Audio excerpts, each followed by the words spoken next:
welcome to the Mindset Michele TV show.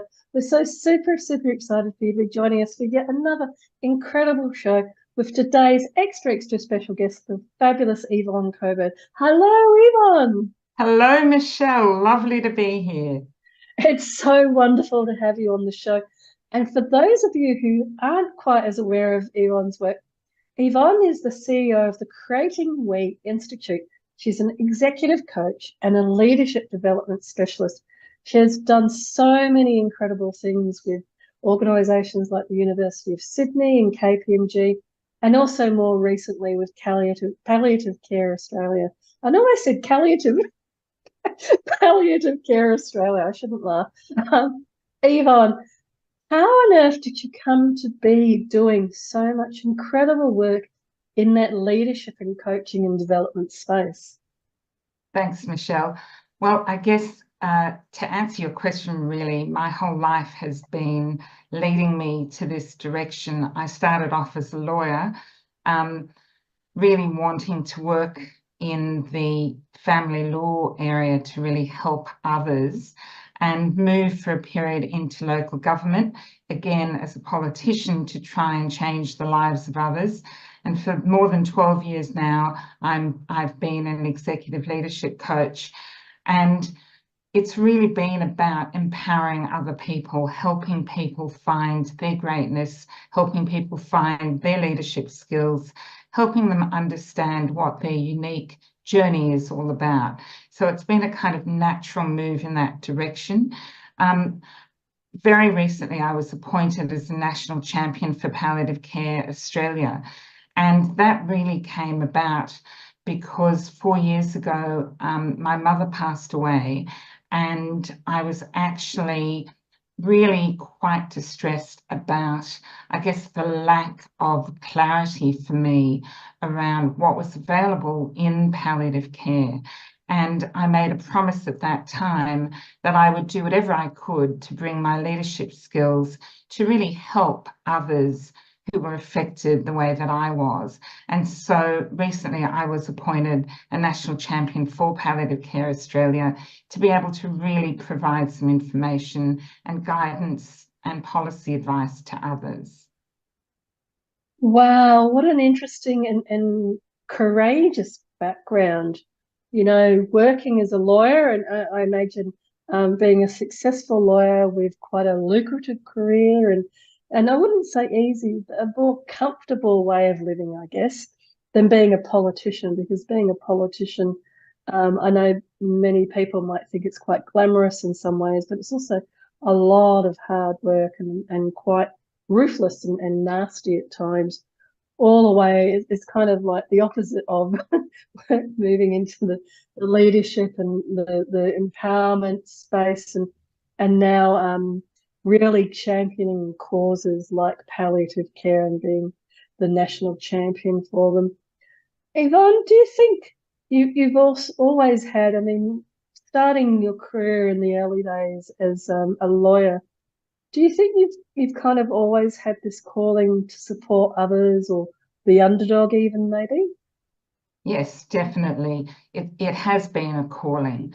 I was influenced early on in my career by a number of mentors who said to me, the greatest legacy that we can leave is really knowing that we have helped others live the best life that they can live. And I've not forgotten that, and it's been my guiding light throughout my career.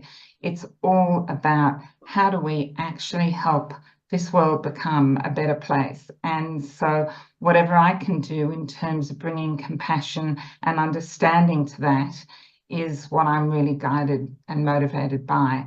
I was also really fortunate to have a great mentor in Judith Glaser, who pioneered work in the conversational intelligence space about 30 years ago in New York.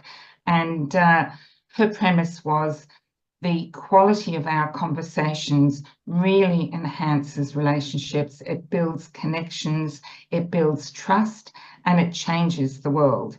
So I use a lot of her work in my work, and also in the work that I do in the compassionate palliative care space. Wow. And that compassion and the understanding, it comes across so clearly as you speak now, and that conversational intelligence, of course, from the fabulous Judith Glaser. We've in a sense, having a successful career in the legal area, a successful career then as a politician, and now a successful career in that leadership coaching space, and in a sense entering the fourth career as a national champion for palliative care. With all of these different successes and achievements, incredible achievements that you've had, Yvonne, what do you think you would say success now means to you today? Success to me is really about making a difference in the lives of others. It's about creating ripple effects that create better systemic changes. And it's a feeling that people are sharing information, that they're building sustainable connections and networks of support. And for me now, it's all about making sure that there are better discussions around challenges relating to death and dying and palliative care, and also providing greater leadership in that space as well, making sure that everybody's involved. So if I'm successful, then I want to make sure that others around me are successful, and particularly in the health and palliative care space right now. I want to do whatever I can to enhance their success as well as my own. And isn't that a beautiful way of describing it? I really hear that success to you means being successful in helping others and in making a difference. And at this point in time for you, it's working through and being a part of the Palliative Care Australia journey, where helping with your incredible leadership skills and understanding of how not just leadership, but the politics behind leadership and all of these other elements that are important to how leaders and teams and organisations work. Helping all of that is what now you see as success in many ways. The more success you have around you, the more you feel you're a success, which is absolutely beautiful.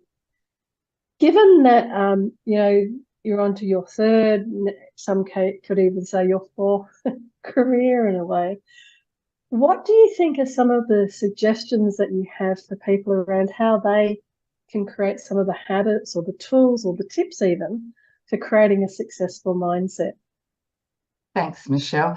So I think that applying many of the principles of conversational intelligence and compassionate leadership are really helpful. So I think 4 elements that I refer to quite often are, firstly, paying attention to others, being present and really noticing what their needs are. So attending to the needs of others. The second is really understanding. Sorry, just before you go through, and this is going to be a fabulous list, but attending to the needs of others, what do you really mean by that? Do you have an example you could share with us? Sure. So sometimes we meet with people and we may actually be a little distracted. So I was in a meeting the other day and I noticed that the person that I was in the meeting with was really checking his mobile phone. He was distracted. He wasn't present.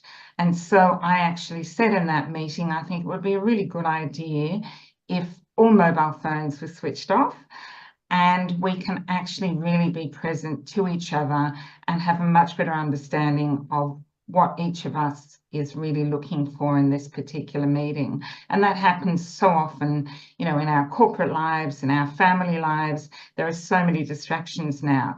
So being mindful, being present, I think is really, really important. So it's a great example you use. I even saw Simon Sinek the other day demonstrating this when he was speaking on stage, and he was talking about how he asked the audience, how do you feel? Oh yeah, I do have it here. And he was saying, how do you feel when I'm sitting here talking to you like this? And how do you feel like when I'm sitting here talking to you like this? So he wasn't looking at his phone or engaging with it, but they could see that he had his phone with him. And there was a distinct reaction. He was talking to that reaction that you so beautifully described. that when people are on their phone or on their laptop or distracted in some way and they're not completely present, then how can you attend to their needs, or how can they even share their needs with you when their energy in many ways is distracted into a number of different areas? That's exactly right, Michelle. And these days we have so many distractions. And that leads neatly to the next point, which is really about understanding through listening. So listening to connect to people. Often we have our own preconceived notions before we start a conversation. But if you have a mindset that's curious, that's really thinking about what the other person is saying, it provides a richness to that conversation. It really provides an opportunity to connect at a much deeper level. So I would really, really recommend listening to connect. I know, and we'll come to this a little bit later, some more of your work in the palliative care space, and I'm so sorry about the loss of your mother. But I guess whether it's a loss of a job, which many people are going through nowadays, and that grieving cycle associated with it, or the loss of a relationship, divorces, etc., or the loss of a physical person. One of the things that people so desperately need at that point isn't for people to fix things, but for them to be listening and deeply listening, so that they have that sense of feeling heard. Do you have any suggestions, especially with your Palliative Care Australia training, about how people, when they might be with somebody going through that kind of deep pain, and either they're feeling uncomfortable or they're trying to fix things rather than just be there with them? Do you have any suggestions? I'm sure you've got lots of great suggestions. What could you explain? Because I'm not saying it very well myself, but how could you explain to people some really simple but fabulous suggestions? Yeah.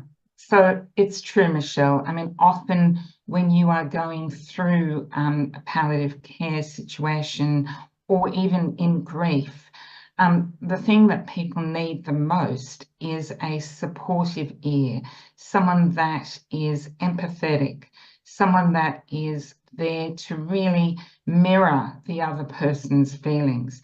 So they don't necessarily want someone that's going to provide all the solutions or the answers to problems at all. It's really giving that person the opportunity to vent, to rant, to express their emotions. And being there in that way is the greatest gift that you can give to somebody in this space. Yeah, and I speak to many people, unfortunately, again, at this point in time, who are being retrenched in some way, shape, or form, or finding it difficult after many months of looking for a new role. And it is that there's that sense that they just want to be heard, because they're not being heard in other situations or in other ways.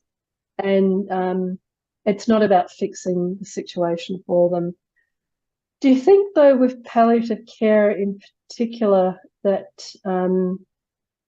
being that supportive ear and being there for somebody has even more of a special meaning during that time of difficulty for them?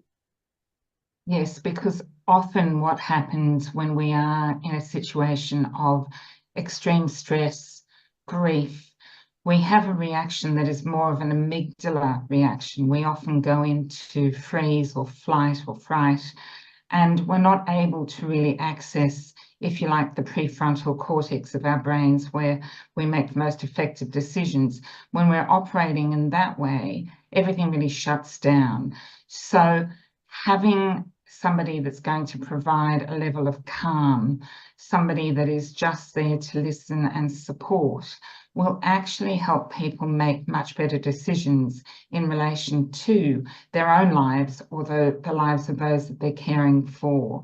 So it really helps at a I guess, neuroscientific level as much as anything else. We're finding that having that opportunity to be comforted and supported in a non-judgmental, in a really present way is really, really important.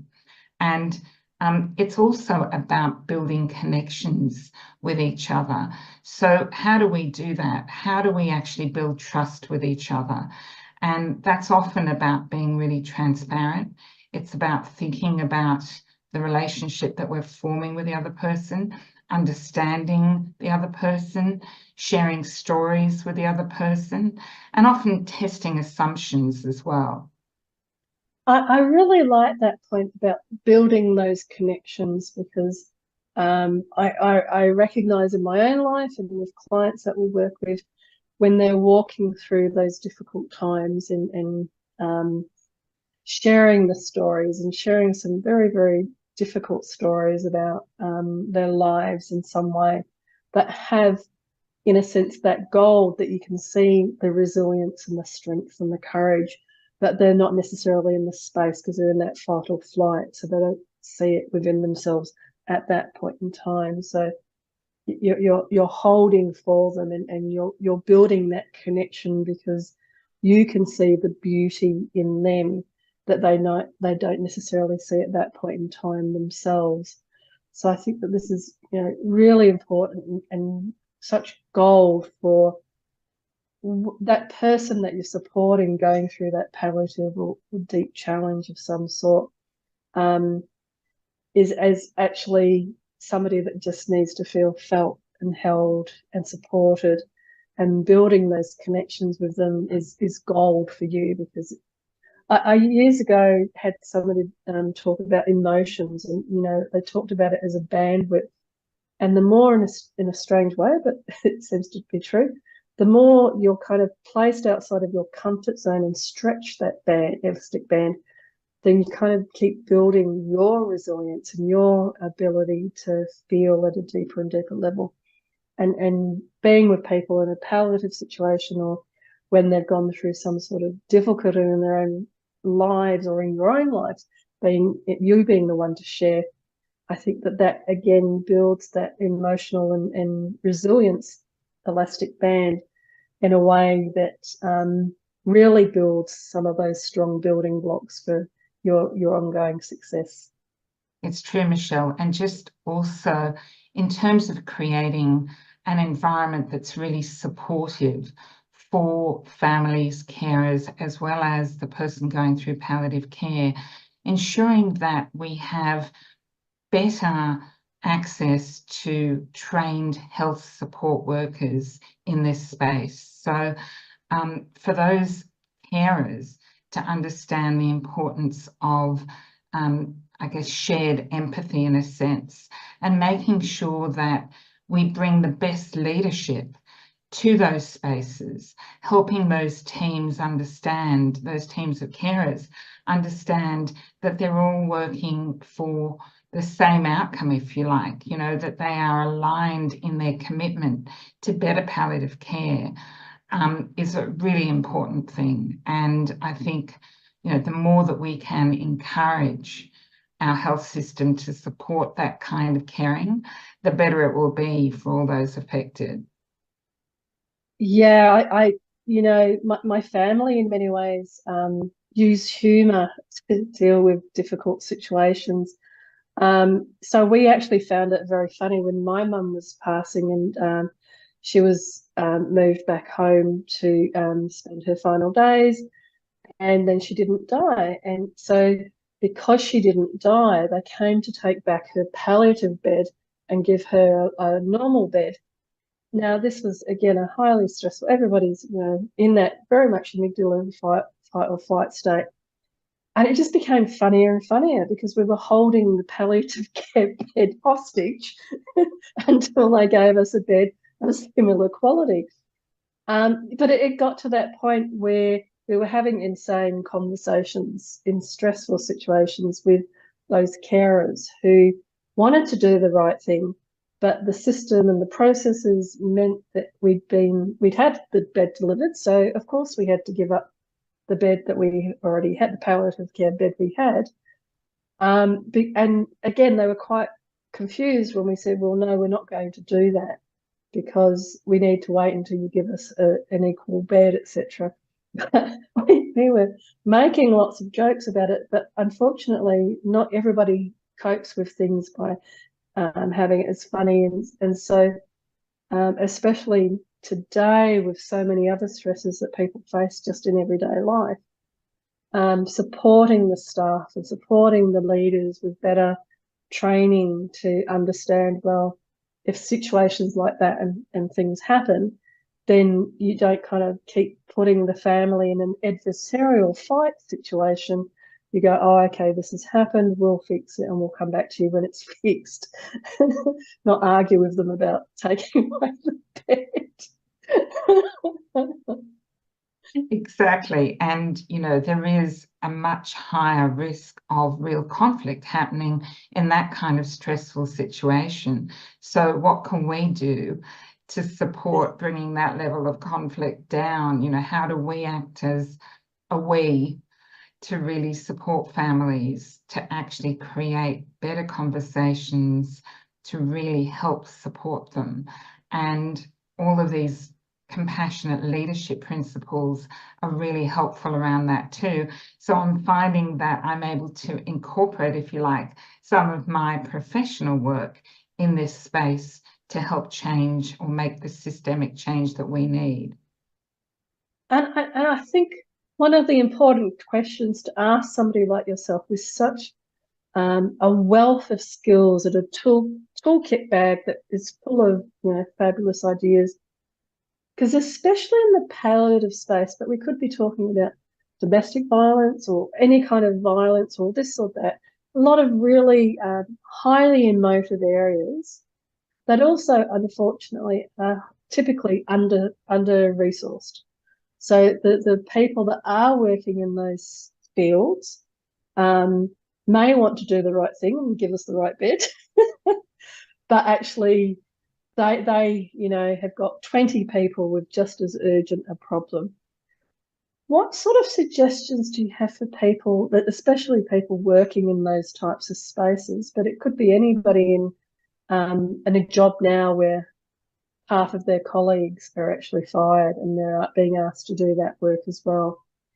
What sort of suggestions do you have for people for keeping a positive, or keeping, you know, not going so much into fight or flight that they can't kind of pull themselves out?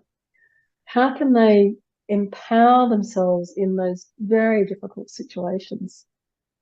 So I think a lot of the self-care principles apply, making sure that you take time out to get in touch with nature, for example. Going for a walk out in the fresh air is really helpful. Some people find mindfulness exercises really helpful. Some people enjoy yoga, Pilates, Tai Chi. That form of movement can be really helpful. Meditation is something that I do on a regular basis. And I think, again, it's very much about what do we need to really take the time to look after ourselves, because if we're not looking after ourselves, how can we possibly look after anybody else? It's also finding the things that we love, the things that bring us joy and meaning. What are our interests? What are our hobbies outside of work, outside of caring? Are we giving ourselves enough space and permission to do those things? So all of those things I think are really important. And quite honestly, just making the time to connect to friends and family, you know, go and see a show, go and have some humor, anything that can actually release some of the tension. Such important and fabulous suggestions, Yvonne. I couldn't agree more. It comes back to whatever the activity might be, it comes back to that self-care, and to in those times of difficulty with a lot going on, when you're standing guard over that palliative care bed, actually taking time out and going, okay, I'm gonna, and this is some of what I did with myself at the time as well. I went and had dinner with friends that came out to see me. I would go out and do different activities.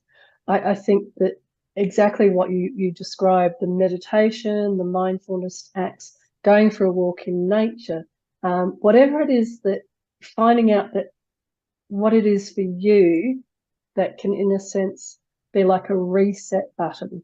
and help you to take a moment away, an hour away, or a day away, and then come back into it. So in management, there's a lot of talk of, putting things into a parking lot.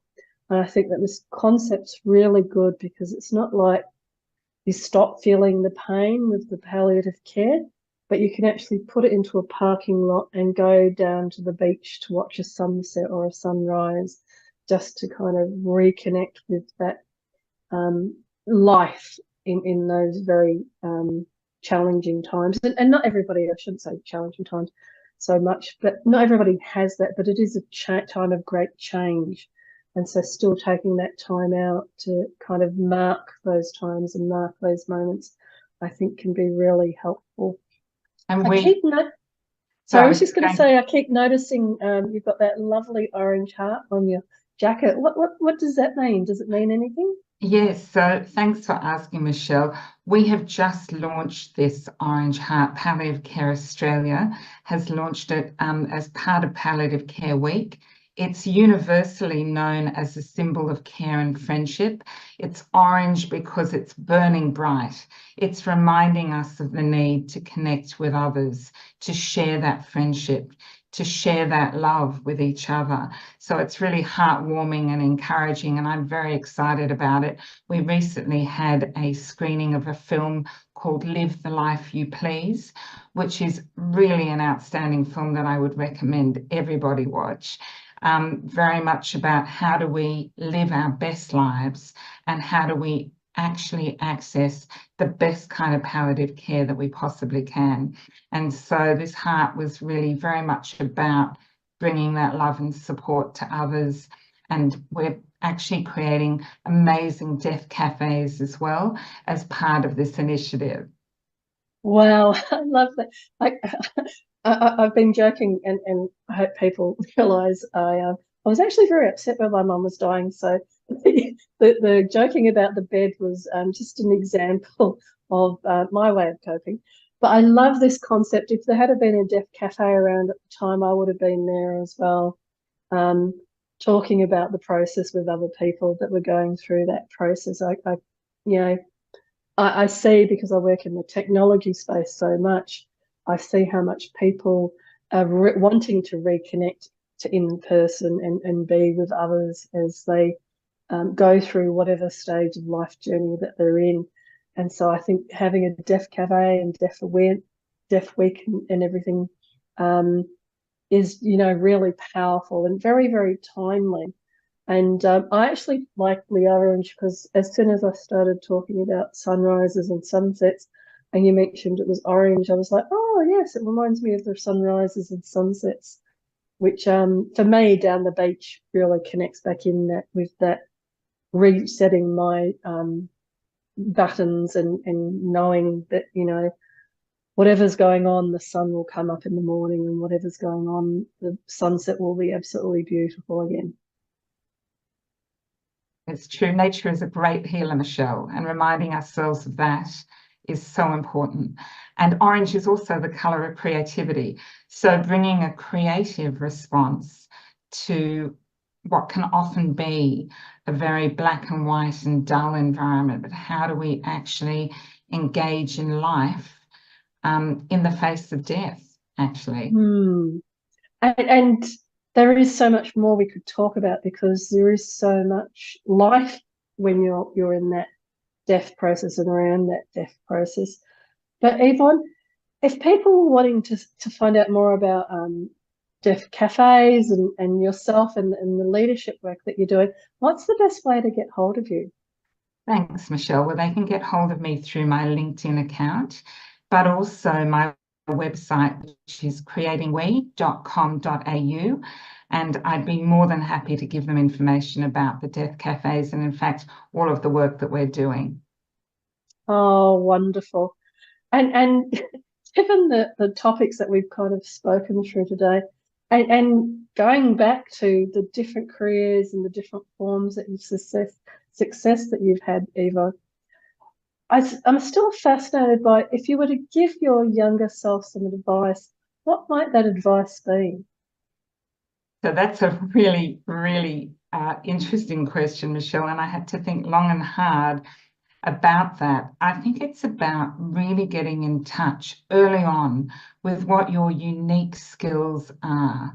And so if you become aware early on of what your unique skills are, you can use those skills to influence others, to connect more deeply, to listen more actively and empathically, and really touch other people's hearts. And so I think I would be really thinking about my skills and the skills of others. I would be grateful for those skills. And at the end of the day, love and compassion, to my mind, defines the essence of a life well lived. And so I would be tapping into those resources of love and compassion much earlier.